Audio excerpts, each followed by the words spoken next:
Okay, so we've been talking about absorption spectroscopy. So with absorption is when electromagnetic light energy gets transferred to atoms, ions, molecules, etc. in the sample. And the transition can be a change in electric levels, vibrations, rotations, translations, etc. And when we talk about this, we're interested in the power of a beam that reaches a given area per second, or the power per unit solid angle is the intensity. These are both related to amplitude squared. Oh, I forgot my water. Just a second.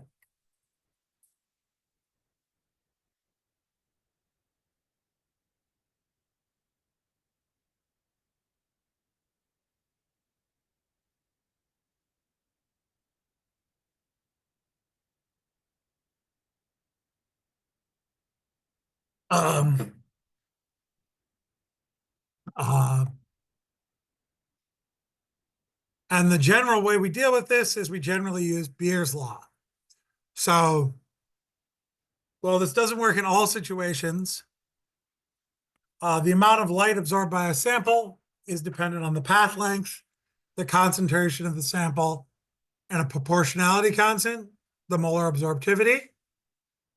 So the higher the concentration, the higher the absorbance. And if you have any questions, feel free to just unmute and ask. And the amount of light absorbed depends on the frequency and the wavelength. It's going to happen at certain wavelengths that correspond to where that molecule can absorb things. So here we have increasing iron 2 concentration. And as you can see, you get more and more absorbance. It's proportional to the iron 2 concentration. And the way we measure absorbance is, well, first, what we can measure more directly is transmittance. Transmittance is the ratio of the power we observe. The power we observe over the power if the input power. Basically, the power without a sample. And absorbance is, let's see, this is log base 10 power observed over power. I was trying to set it up on my computer and it wasn't working earlier, so I set it up on my phone, but now it's working on my computer, so that's why you are seeing two different things. Am I actually seeing two different things? I'm only momentarily.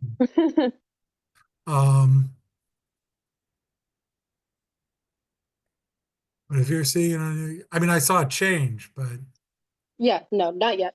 Just give it a second, but for now you're fine. okay.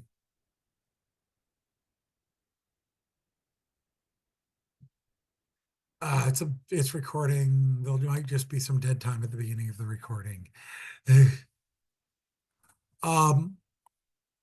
But what I wanted to add to this is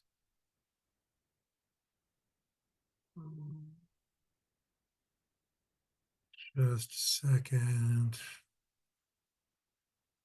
What this means is absorbance equals log base 10. Oh, sorry, minus log base 10 of transmittance.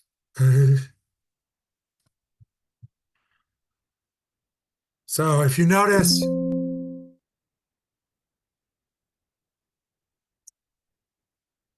this is P over P0, and this is P0 over P. So the relationship between absorbance and transmittance is minus log base 10 of transmittance. On your calculator, that's usually just called log.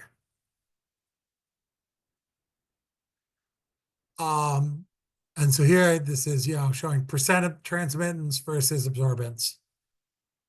So and as transmittance goes up, absorbance goes down.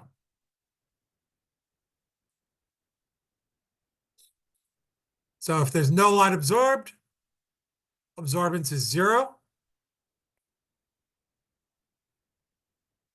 Transmittance is 100%. That's when absorbance is 0. If transmittance is 0%, that's infinite absorbance.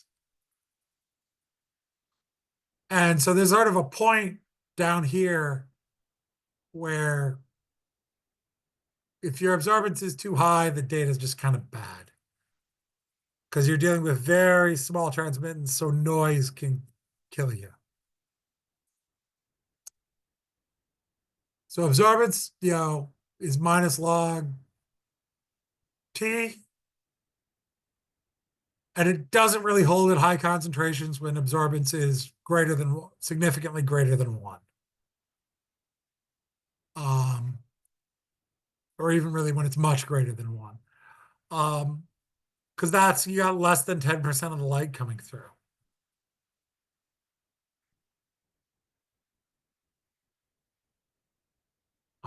But by measuring absorbance or percent transmittance, you can get information related to the amount of the concentration.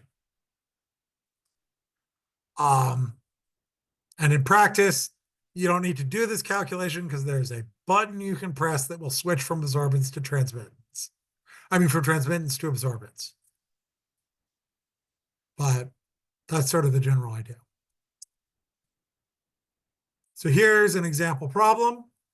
If you have a solution that's 3.78 times 10 to the minus 3 molar in X, and it had a transmittance of 0.212 when it was measured in a 2-centimeter long cell, what concentration of X would be required for the transmittance to be increased by a factor of 3 when you use the same 2-centimeter cell?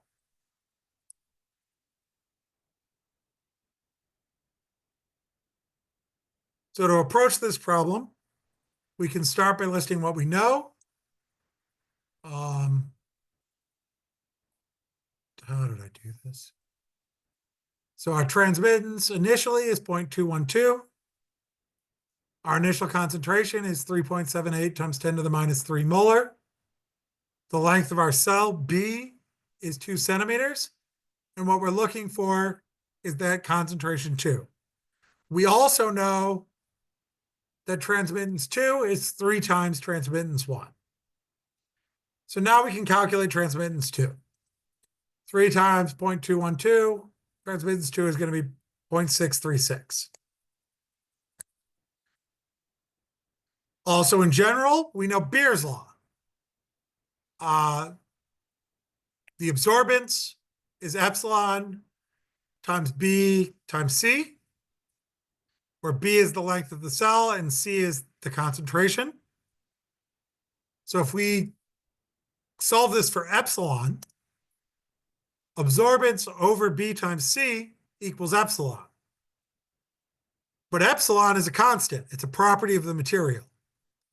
So that means absorbance 1 over B times C1 equals epsilon, which equals absorbance 2 over B times C2. And since B is the same for both cells, they both have the same length for the cell, which will almost always be the case, because in practice, you use identical cells for things. A1 over C1 equals A2 over C2, which if you solve for C2, C2 equals C1 times A2 over A1. So now, if we want to find C2, well, we know C1, but we need to know A2 and A1.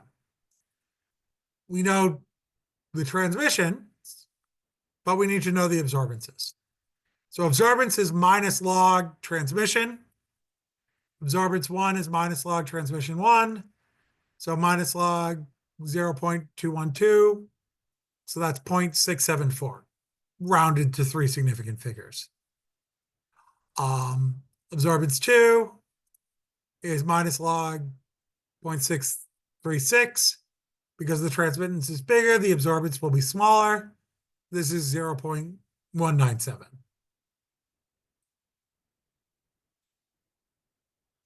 And then concentration 2 is going to be concentration 1 times absorbance 2 over absorbance 1. So 3.78 times 10 to the minus 3 molar times 0.197 over 0.674, which comes out to about 1.1 times 10 to the minus 3 molar.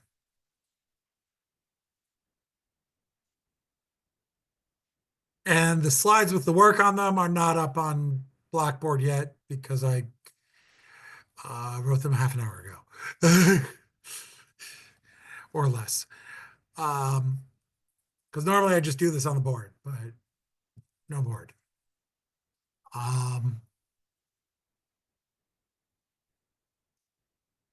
That makes sense? Okay, so here we have a basic instrument for our UV vis, for example.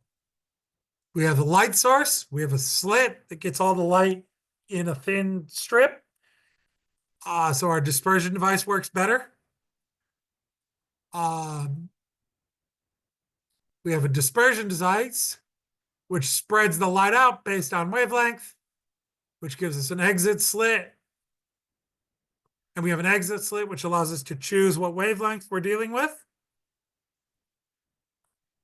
That monochromatic light. So this whole structure with from the entrance slit to the exit slit is, is what's called a monochromator.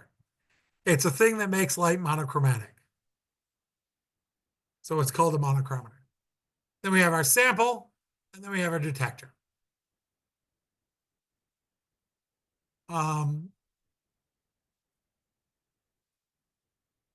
And then there's some amplifier and recorder afterwards, generally. So you have a light source, a wavelength selector, which is a monochromator, a sample, and a light detector. Your input power is the light into the sample. Your output power is the light at the detector.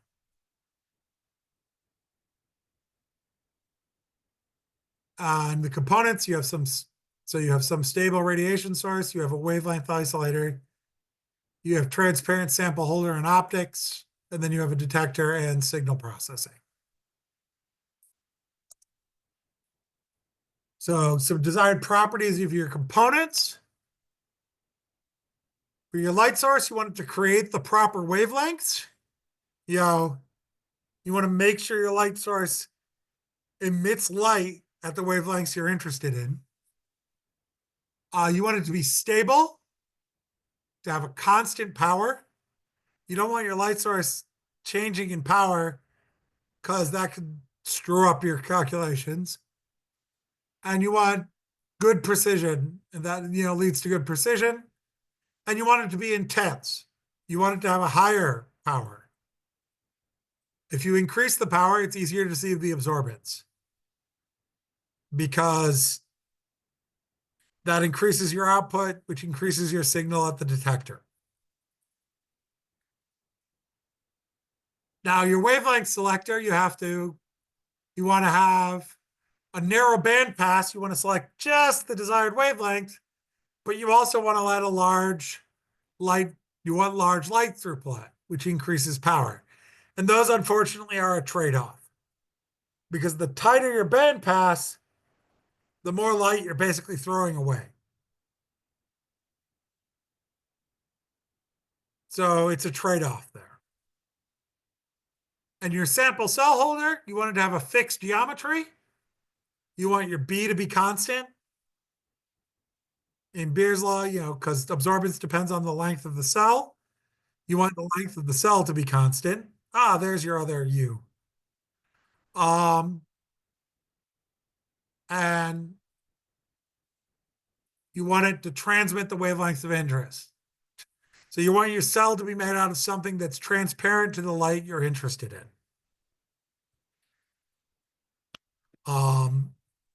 And so The larger range you want it to be transparent to, the more expensive it gets.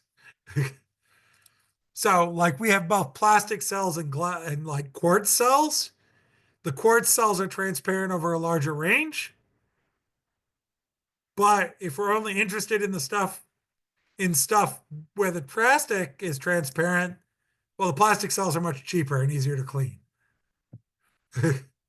Well, they're disposable, which is much easier to clean. We just toss them. But that's sort of the trade-off.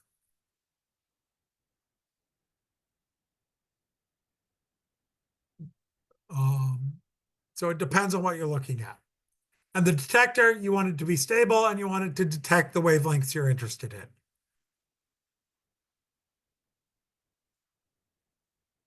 And ideally, you would like it to have more or less the same signal at all wavelengths to allow you to better compare wavelengths, different wavelengths. So light sources for UVs, you can have deuterium and hydrogen lamps, which is this continuous source with a broad range of frequencies.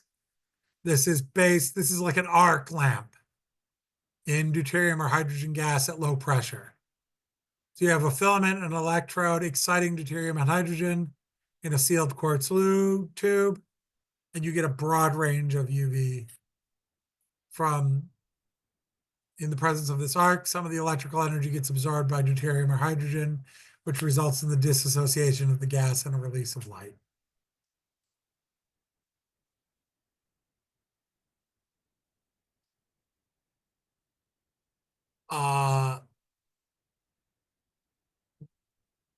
And this varies from around 160 nanometers up to 375 nanometers. This is all in the UV due to different frequencies going into different things. But you need to make your cell from quartz because glass absorbs light with wavelengths less than 350 nanometers, and your spectrum isn't very flat. So this is what the spectrum of a deuterium arc lamp looks like.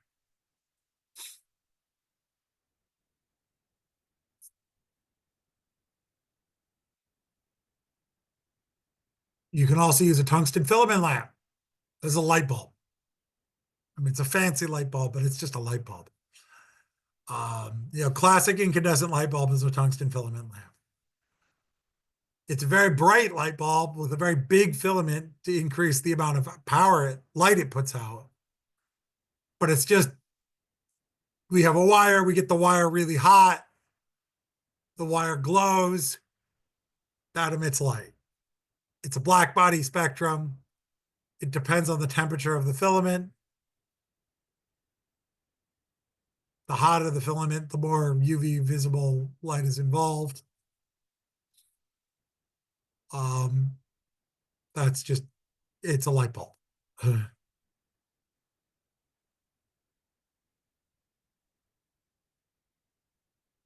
And it's pretty smooth spectrum. Typical tungsten lamps around 2,870 Kelvin, which puts the peak actually in the infrared, but it has a good amount in the UV and the visible over here. It peaks down here in the infrared, but there's good amount of UV vis here. You need high temperatures to get high light intensity and low wavelengths, but they're cheap. So the maximum wavelength is inversely proportional to the temperature. So, and they're more intense the hotter they are also. But they burn through the filament faster the hotter they are as well. This is sort of the trade-off for light bulbs. You can also use xenon arc lamps, which have a pretty continuous source over a broad range of frequencies from around 250 to 600 nanometers. It works by passage of current through xenon, which causes thermal excitation. Again, it's hot, so it's black body emission. It gives very intense radiation over the frequency range, and this was developed for searchlights during World War II, arc lamps. The problems with this is much higher heat. There's more stray light. It's more expensive. They have shorter lifetimes because there's a big, like, spark going across. It burns through the electrodes at the end, basically. So these are the range over which they cover. So here's like a xenon lamp. Here's an argon lamp. Here's a helium or deuterium lamp, tungsten lamp. And then these are some of the ones for IR. You have Nernst glowers, nichrome wire, which you might have seen in like a space heater. A nichrome wire is used as a heating element, a glow bar, and these are some other things for individual frequencies, lasers and hollow cathode lamps. And then here are tools for selecting the wavelengths. What you can use for, you can use fluorite up here in the vacuum, UV. Fused silica or quartz prisms works through UV visible in most of IR. Glass works through visible in the near IR. Gratings work everywhere, pretty much. So you use denser ones for shorter wavelengths in general. Salt prisms or potassium bromide prism for far IR stuff. And then there's some other types of filters, interference wedges, interference filters, and just glass filters. These are ways you can select wavelengths. So these are continuous. These are like spread all the light out into different wavelengths and I can choose the one I want. These are discontinuous. They select a specific wavelength. It's like a filter. So wavelength selectors, you can have a monochromator, which is some tool that separates frequencies out from polychromatic light. It only allows certain wavelengths to be selected. So the classic one is a prism. It's based on the refraction of light and the fact that different wavelengths have different refractive indexes, so they bend different amounts. But more commonly and so you get a dispersion curve, which is the change in refraction index as a function of wavelength. So here is refractive index versus wavelength for centrolight optical fluid SL, this stuff. And you normally want to work in areas of normal dispersion for prisms, because anomalous dispersion tends to occur where the substance itself absorbs light, but you want steep slopes for prisms generally. So yeah, prisms are going to work better over here where the refractive index is changing more with wavelength than over here with this substance.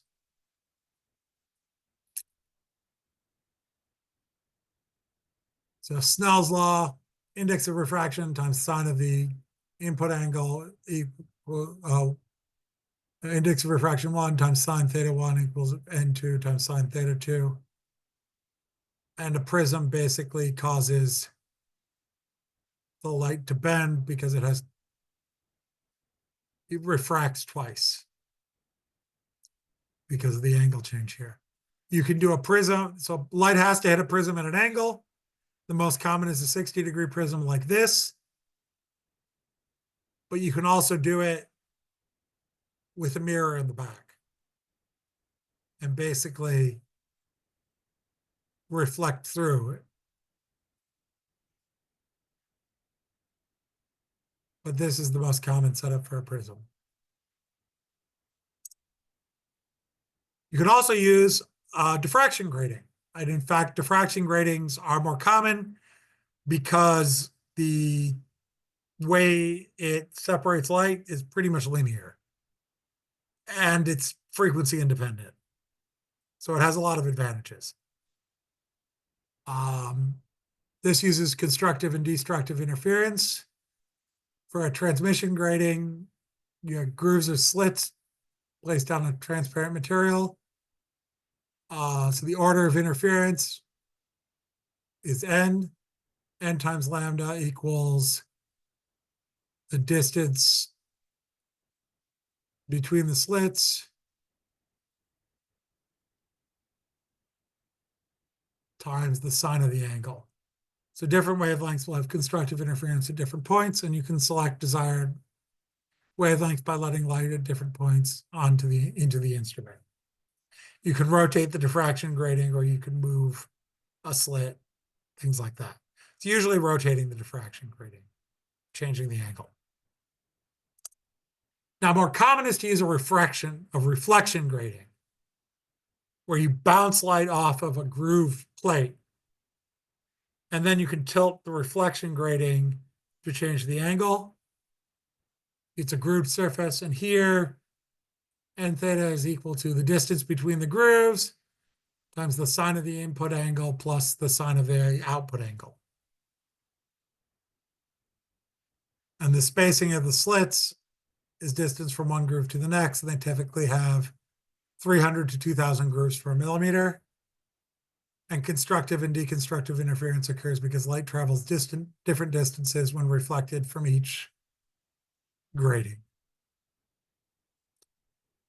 And the angle is given by this formula. And if you want to figure out what your resolution is for this kind of thing, the resolving power R for a diffraction grating is n, the order of interference, times big N, the number of grooves illuminated. So a common sort of refraction grating is called an étoile that is designed, it doesn't necessarily have a lot of grooves, but it has a relatively large order. It can be used well at a relatively large order of interference. You can use it at a shallow angle. And the minimum wavelength resolution, delta lambda, is the wavelength you're looking at divided by the resolving power. So if you have a monochromator equipped with an shellac grating of 2,500 blazes per millimeter, where 2 centimeters of the grating is illuminated, shellac gratings are the ones designed to be used at large N. At approximately 430 nanometers, what minimum wavelength difference could, in theory, be completely resolved by this instrument? Let's assume that we're dealing with just the first order. Little n equals 1. So for this, delta lambda is going to be the wavelength over the resolving power. The resolving power is little n over the number of lines illuminated. And that was the point where I ran out of time writing this up. So I'm going to just finish writing it up and explain how you do this. So if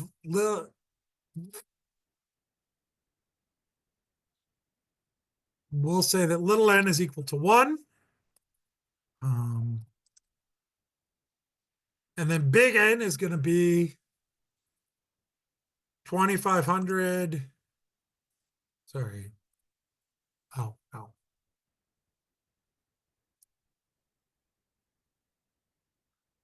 2,500 blazes per millimeter. Oops, no. Back, forward.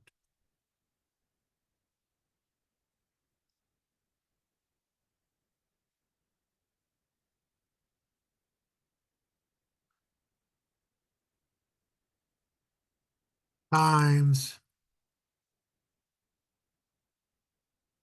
2 centimeters.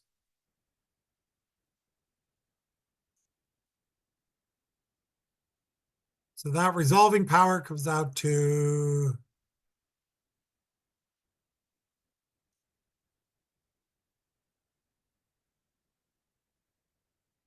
50,000. Because 2 centimeters is 20 millimeters, so 2,500 times 2 centimeters gives you 50,000 lines. And if The order is 1, R is 50,000.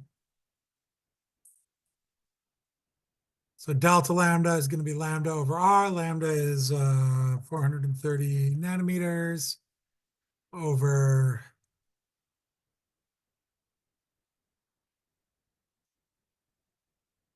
50,000. And that is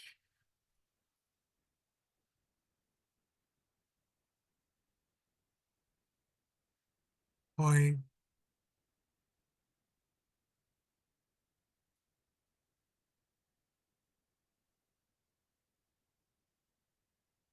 0.0086 nanometers in theory.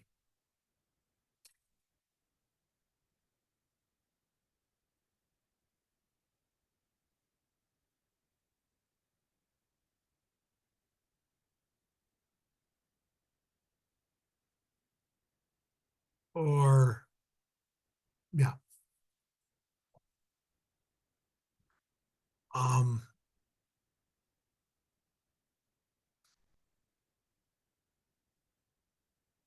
there. That's what this needed. So I will save this.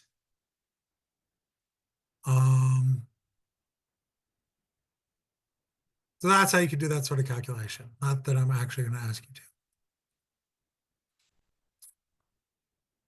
So these are some common monochromators. You have an entrance slit, a collimating lens, you go through a prism, you have a focusing lens, and then an exit slit. And if you move the slit around, different wavelengths come to different points. And here you have an entrance slit, a reflection grating, and an exit slit.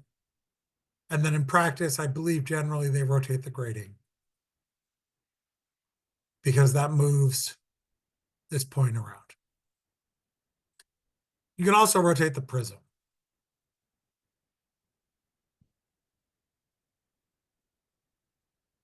So here's one, yeah. And then here's another way you can do it with the mirrors. You have a focusing mirror, a grating, a collimating mirror, and the exit slit, and you rotate the grating because the entrance and exit slits are fixed.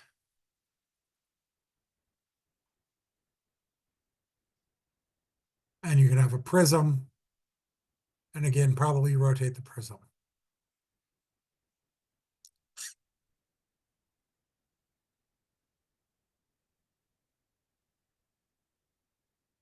So comparing them, the type of dispersion, gratings have uniform dispersion versus wavelength. They're smaller, but they have higher stray light. And the advantage is they work at an unlimited set of wavelengths. While prisms are shorter wavelengths, are better separated, which can be a positive. They're larger, stray light is less of a problem, but the wavelength that you can use them in is limited. And increasing the size of either the prism or the grating will give you better dispersion. Stray light can be removed with filters, and glass absorbs light at less than 350 nanometers, so a glass prism is not usable below, or no.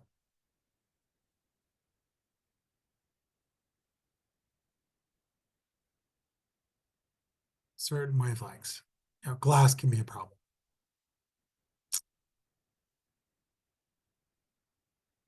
Now, the slits in the monochromator need to be carefully made because they control the range of wavelengths emerging from the monochromator. Typical slit widths are 0.01 to 2 millimeters, and they're often adjustable because it's a trade-off. The wider the slit, the more light goes through, but the less precision you have on your wavelength. So the range of wavelengths transmitted at half height, so the band pass is the range of wavelengths that gets transmitted at the half height of the transmitted light band. So here, if you look at halfway at half the strength, the width there is your band pass. And the typical band pass in a UV visible instrument is something like 20 nanometers to 0.5 nanometers. If you decrease the slit size, you decrease the band pass. That's good. You have less undersided wavelengths, but you also have less intensity, which is bad. And your band pass is more or less your resolution. So two wavelengths can be resolved by the monochromator if they differ by 2 or more times the band pass. And so the wavelength resolution is directly related to the slit width. Because it's, the angular dispersion, which is a property of the grating, times the slit width divided by, your average wavelength. Your average wavelength divided by those two multiplied together. So the bigger your slit width, the lower your resolution. So here's a diffraction grating. You can see how they bounce in and they take slightly different paths. They have different lengths. And that difference in length leads to them interfering or constructively or destructively.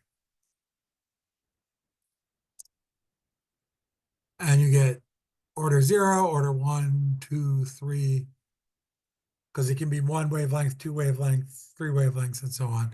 And you can design a grating to be used at higher orders, and that can give you better resolution, basically.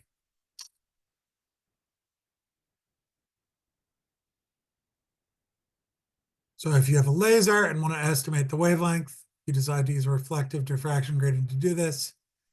The light is incident on the grating at 20 degrees with respect to normal, and it has a grating distance of 5 micrometers. The first order diffraction is found at 12.5 degrees. What's the wavelength of the source? So the wavelength is going to be distance over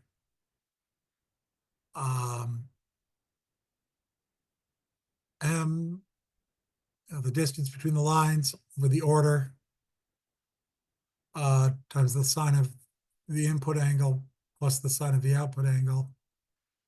So the spacing between the lines, 5.5 times 10 to the minus 6 meters over 1 times the sine of 20 degrees plus the sine of negative 12.5 degrees, which gives you 6.28 times 10 to the minus 7 meters, which is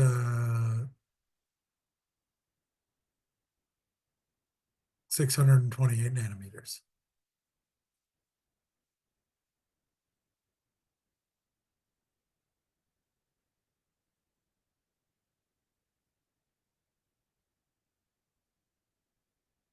And here, if you have a 25 millimeter long, 600 line per millimeter thing, the distance between the grooves is 1.66 micrometers.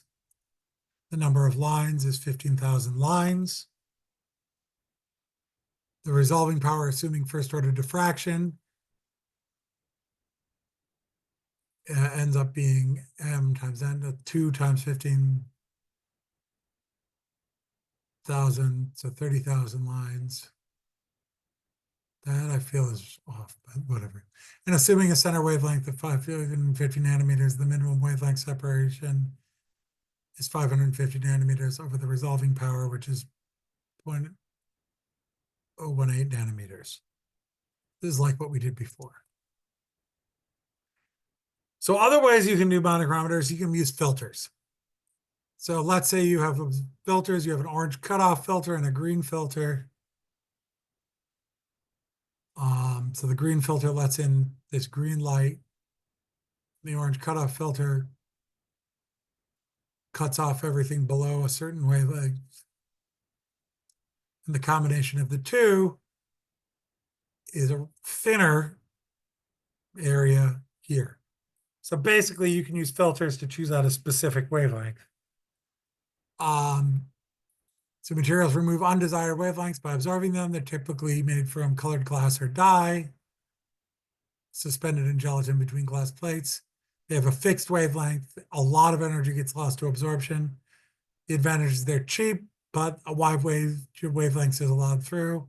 You can combine filters with different wavelength ranges, and the typical bandpass is pretty big, 30 to 250 nanometers.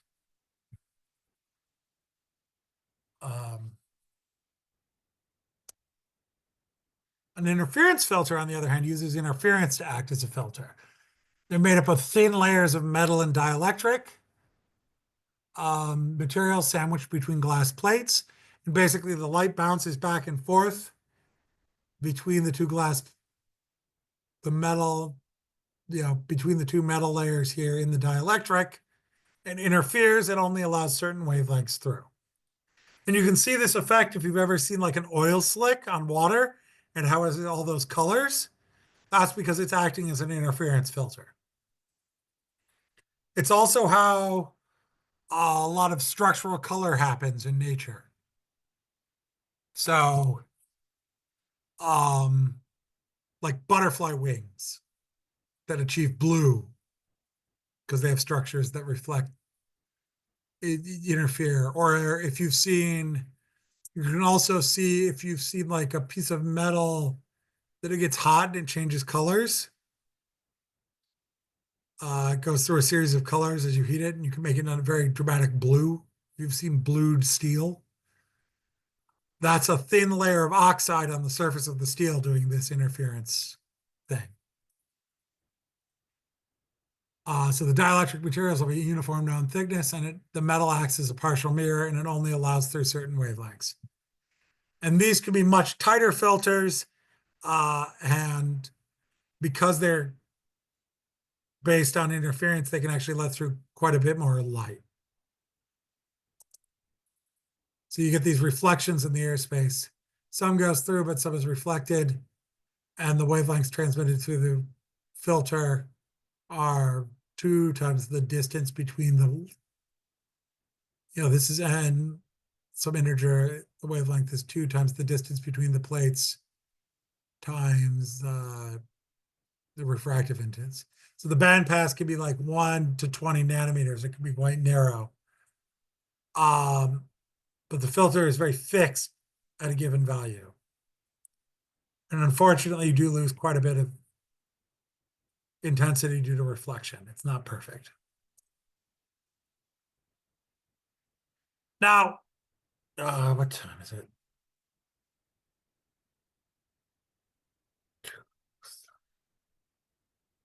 Okay. Now we can talk about other parts. So sample cells. Sample cells have to be transparent at the wavelength you're using. So for UV, you want to use quartz or fused silica because that'll let through wavelengths less than 350 nanometers. If you're only interested in visible light, you can use glass or plastic. For most infrared, you can use, well, it depends on the plastic. You need to use stuff that's transparent at the wavelengths you're interested in. But you can also use like glass or plastic a lot, or you can use quartz, which is pretty good. And it's best if the cells are flat. So square cells or flat rectangular cells with matched sample and reference cells, because the idea is then you're measuring the same thickness and the thickness doesn't change because it's flat, as opposed to a round cell. Depending on where you are on the round cell, you'll pass through different amounts of material. And you can have flow through cells like this, where material flows through the cell for automated instruments, where you have like gas flowing in and then flowing out. If you have some process that's going on, or you're constantly monitoring something. So there are setups that use for liquid chromatography. The liquid output of the chromatography flows through a cell, and that's used as the detector. There are setups for like analyzing gases with infrared, and you have a flow cell that they pass through. I think we might actually have a flow through cell for infrared. I'm not sure. I'd have to check. Now detectors. The earliest detectors were the eye, which is terrible, and film. And now we use devices that convert light to electric signals. So for a good detector, you want high sensitivity, a good signal to noise ratio, a constant response over the wavelength of interest, the signal to be proportional to the light intensity. You don't want it to be proportional like light intensity squared or something weird like that. A fast response, because then you can take data quickly, and little to no signal in the absence of light. It's called dark current. You want that to be minimal. So here are some materials you can use for optics, for cells, windows, lenses, and prisms. So lithium fluoride covers a big range. Fused solar quartz is really quite good over a big range. This is glass. Glass doesn't work so great in the UV. Salt and ACL works for a bunch of stuff, but you can't use water-based samples in salt. Potassium bromide works over a huge range. It's used a lot for infrared stuff. What they'll do is if you're interested in some substance, you'll mix it in a powder with potassium bromide and squeeze it into a pellet and shine your infrared light through that. That's one of the traditional ways to do this. I think it's potassium, yeah. And these are some other ones. Potassium bromide is really good in infrared, quite transparent in infrared. It's not so transparent in the visible. And these are some other ones. So here for samples, here you can see the difference between quartz and plastic cuvettes. That's a sample holder thing. And you can see the absorbance of quartz is pretty low over the whole range, but here for plastic, in these short wavelengths, there's a lot of absorbance. The UV gets absorbed. Now, if you don't care about these wavelengths, this is fine. You just look down here. But if you do, then you have to switch to quartz.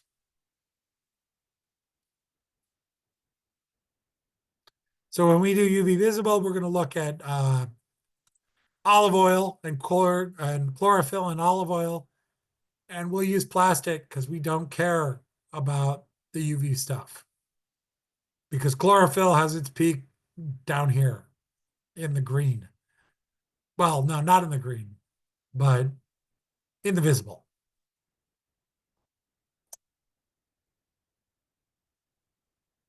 So this is detectors. So these are some different types of detectors. You can use a photographic plate. Works great for high wavelengths, not so great for, great for high frequency, shorter wavelengths, not so great for, infrared and stuff. You'll notice that this line keeps going. Works great for things like, you keep going to X-rays and gamma rays and stuff. Photomultiplier tubes are good again. They work pretty good throughout the UV invisible. They're not so great in infrared. Phototubes, photocells are designed generally for visible light. Silicon diodes and charge transfer detectors. These are the kind of things you put in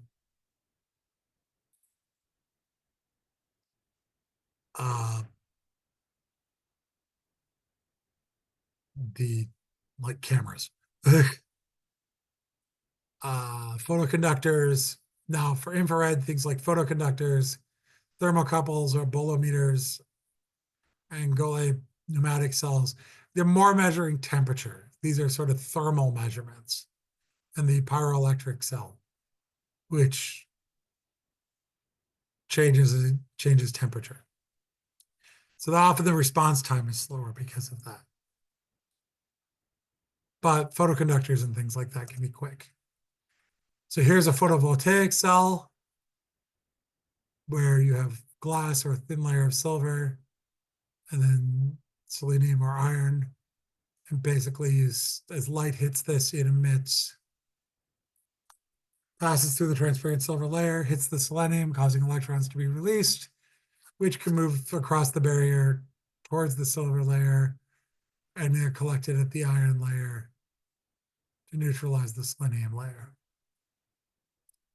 And this creates a current. The current produced is proportional to the photons hitting the surface. The maximum response is at 550 nanometers. This is very similar to the human eye. It's cheap, it's rugged, it doesn't need an external power source, it's good for portable instruments. It's not very sensitive.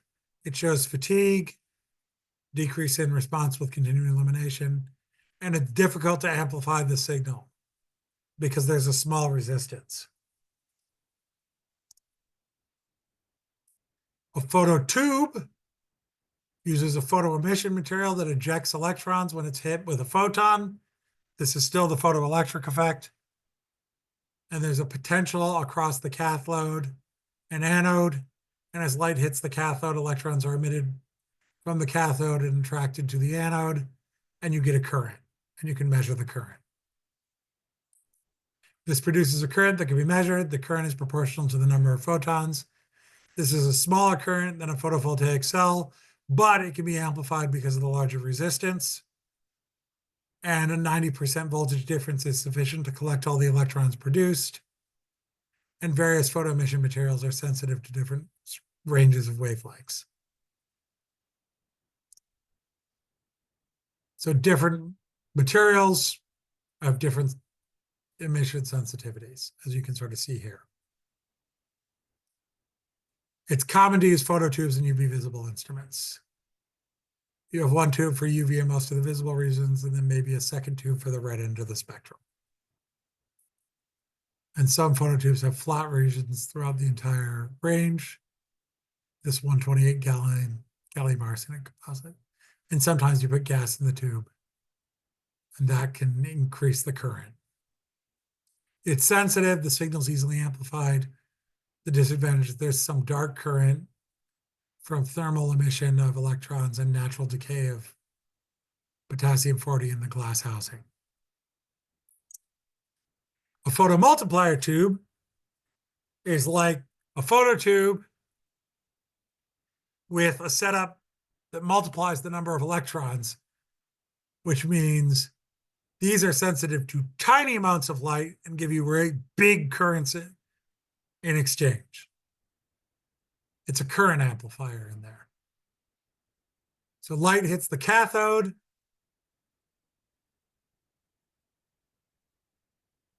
And emits an electron. And then that electron hits another thing, which emits more electrons. And the process repeats through all of these steps. And each step multiplies the number of electrons.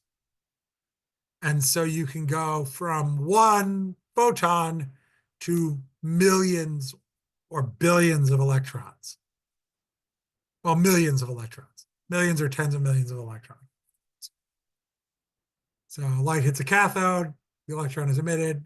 The emitted electron is attracted to electrode 1, which is 90 volts more positive. This causes several more electrons to be emitted.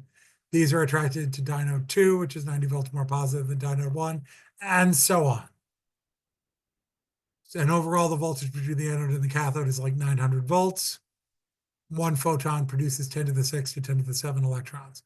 So the current is amplified and measured, but the current is big because you get lots of electrons produced. It's very sensitive to low intensity. It has a very fast response. The disadvantage is you need a high voltage power supply. Intense light will damage it. They're expensive. But you want to see the most impressive thing with photomultiplier tubes that's out there. That is Kamiokande. Let me just Super Kamiokande. Let's see if I can find a good picture.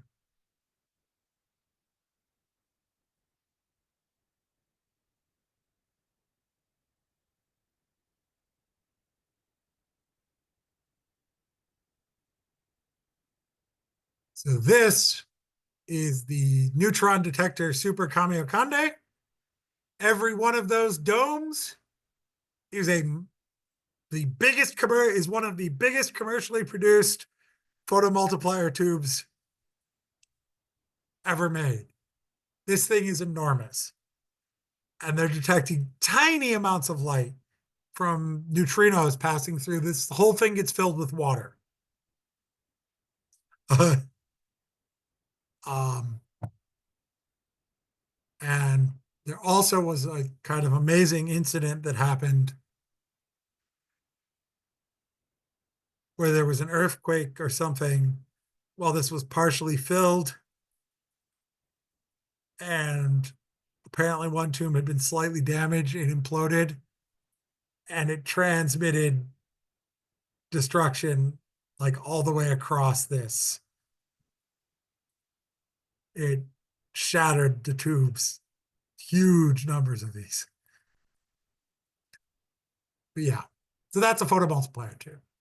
And then silicon diodes or photodiode detectors use semiconductor material that conducts current only under certain conditions. This is the kind of stuff that gets used in electronic detectors. So photodiodes are used. So light shining on the silicon diode provides the energy needed for the electrons to travel from the P region into the N region. No, from the N region into the P region.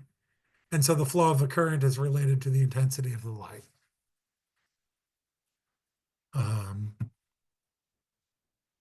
And there are other ways, other sort of detectory things, but yeah, this is the sort of, and they're not very sensitive, but they're useful in what are called Vidicon tubes, where you have a bunch of little detectors next to each other. That lets you measure a whole bunch of wavelengths all at once. So for that, you'd run the whole light through the sample, and then you put the monochromator after and spread it apart and slap it on like a range. That gets done a lot. That's also like what they do for when they're taking spectra of like stars and things. They just run it through a monochromator and then they hit it on basically a CCD that's a long strip, like a camera that's a long, thin strip. So you detect all the wavelengths along the focal plane of an instrument. So lots of silicon diodes, each insulated from each other. And then an electron gun or light source sweeps this region and charges the diodes. This is kind of what a television does. And now there's sort of two ways you can have an instrument to determine P0 and P. You need to measure both P0 and P. You can have a single beam or a double beam instrument. In a single beam instrument, you measure P0, then you measure P. You record them both, and then you take the ratio. This depends on the intensity of the source, the slit width, or the wavelength, the monochromator, the resistance, the cell, the sensitivity of the detector.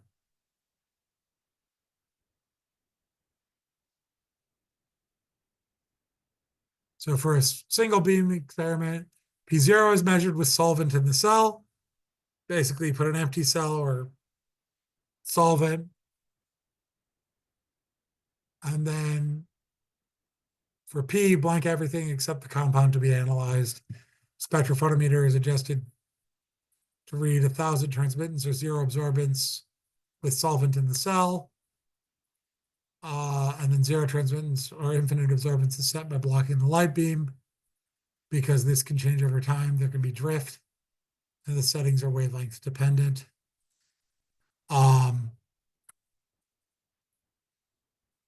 So you measure, this is a very, very simple instrument. But basically you measure the empty cell or just the solvent, and then you measure your sample with what you're interested in. And you take the difference. So single beam spectrophotometer, the other phototube,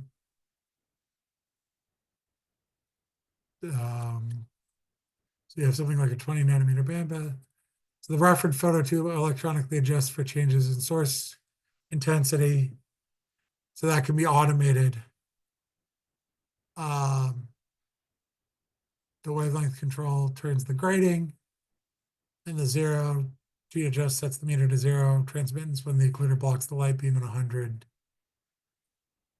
Moves the V slot shape in and out of the light beam so the meter reads 100%.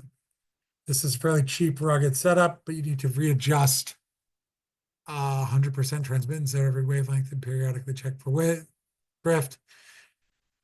So these days you run it all into a computer. The computer records everything and does the calculations kind of thing.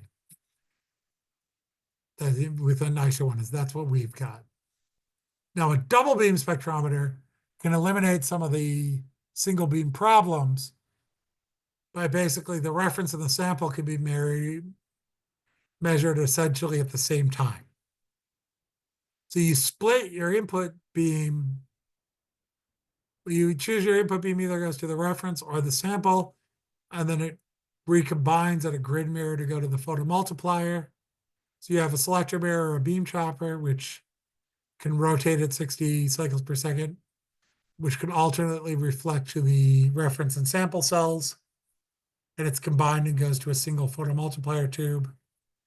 And so the output is a square wave with one at P0 and one at P.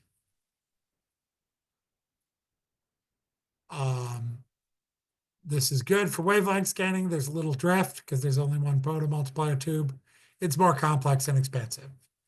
So most of the instruments we have are single beam setups, but we do have a double beam as well. That's that big one in the back. Now, another thing you can do is you can do time domain spectroscopy, which is what the FTIR does.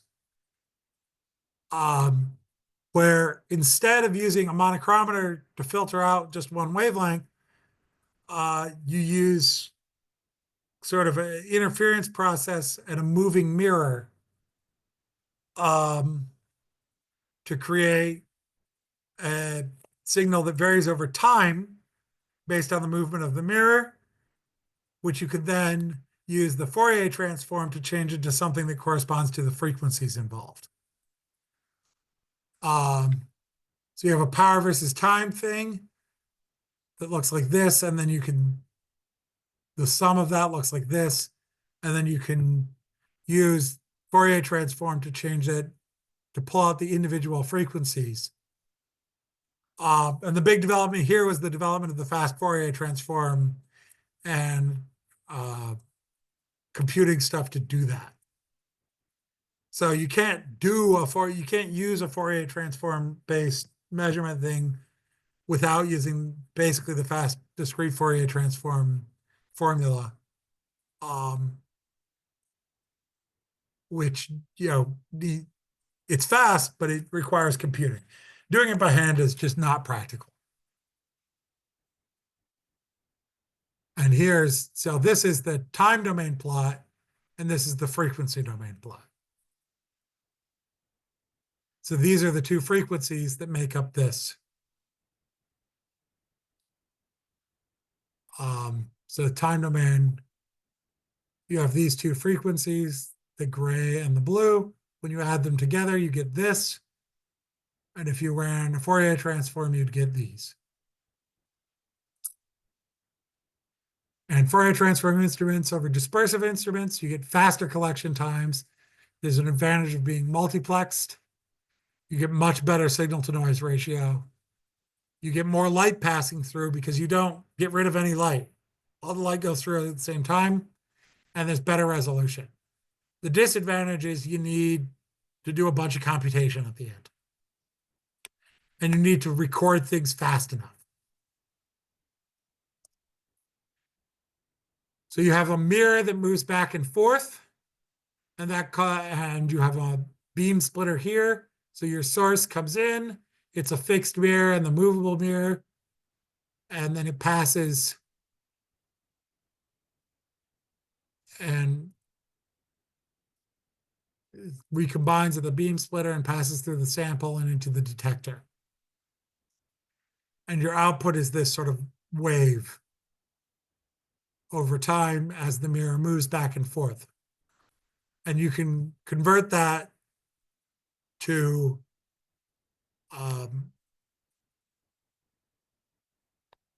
the frequencies involved.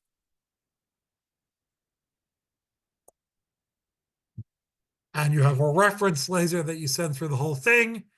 So you have a reference at a known wavelength or frequency that you can compare to.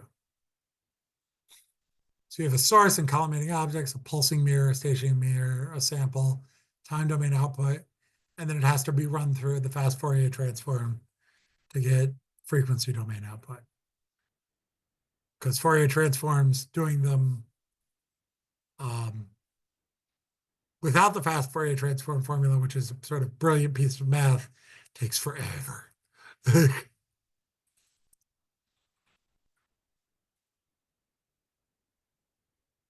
So this is sort of power versus, it's called retardation, the delay.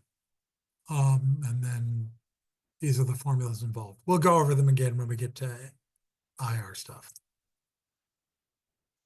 And this is the Michelson interferometer resolution equation. So here, if you had something like this, you just have one frequency. This is two frequencies, one at V and one at 4V, but one is weaker. This is sort of a pulse, and you see how it occurs as a peak. And that's the end. So that's all I really want to cover for today. That was the end through chapter 7.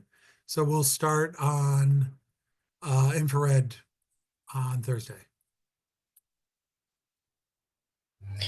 Do we have lab on Thursday or no? I I don't remember. I haven't looked yet. Like nominally, since we're running ahead of schedule, we could maybe start, but the plan was not actually to have it this week. That's fine. So we'll do it next week then. Yeah, sort of. All right. I mean, we're Sounds good. running ahead of schedule, so we could start. I could just demonstrate it. I can go over there and I can demonstrate how the instrument works, and then we can do the lab maybe next week. But it's sort of a toss-up. Yeah, no, that's fine. Yeah. So we can All talk right. about it on Thursday. See what you want to Sounds good. do. All Okay. right. Stay warm. I will see you on Thursday. Yeah. My plan is basically not to leave my apartment. Same. All right. Bye. Bye. Have a nice day. You too.